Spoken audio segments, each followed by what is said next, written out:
So what are they looking for in this particular blurb? The first one, they're looking for what your EE is focused on. So EE topic, what subjects, why is the topic important to explore? You will have to actually address that in your introduction anyway. So you could always draw that into this reflection as well.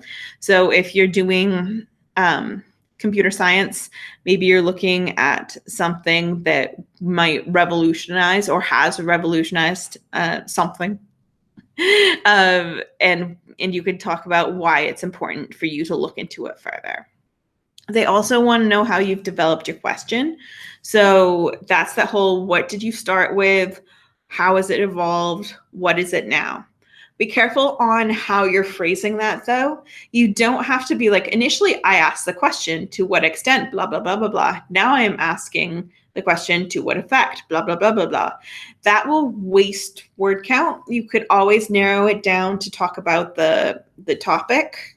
So like a pared down version of the question, topic to topic or topic to question, because you want to think about the most economical way to use your word count.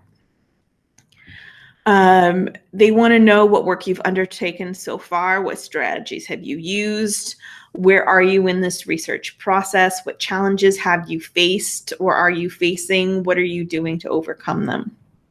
And also, what are your plans?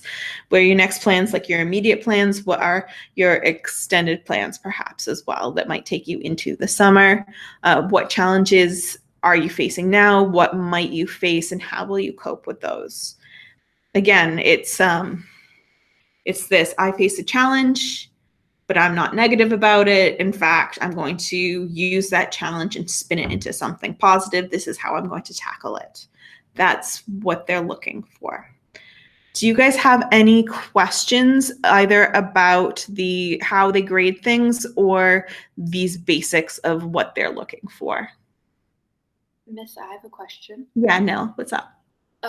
So when they're grading your personal engagement, do they grade it only based on your reflections, or do they grade it based on the essay and the reflections? It's based on the reflections.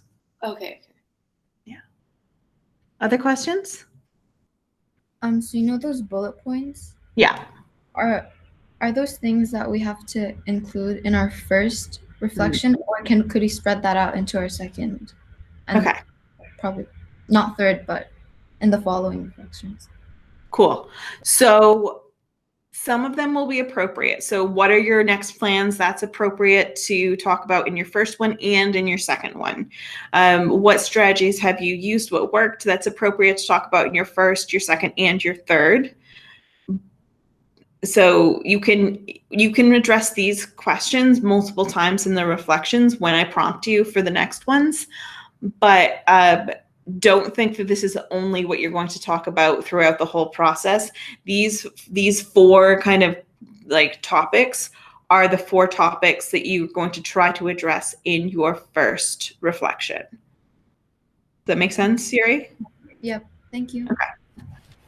Miss, is there a total of 3 reflections? Like formal reflections?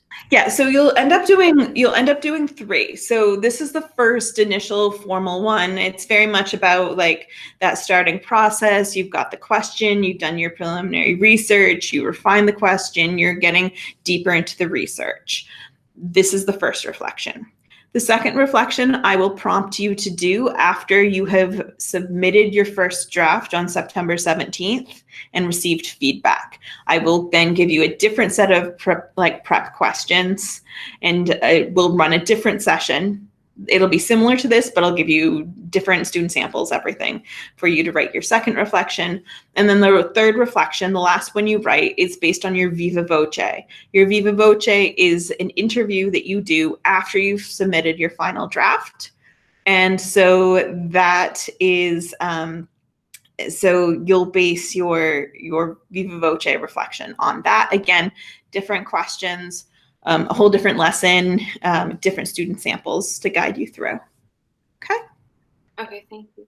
All right, other questions, Armand? Yeah.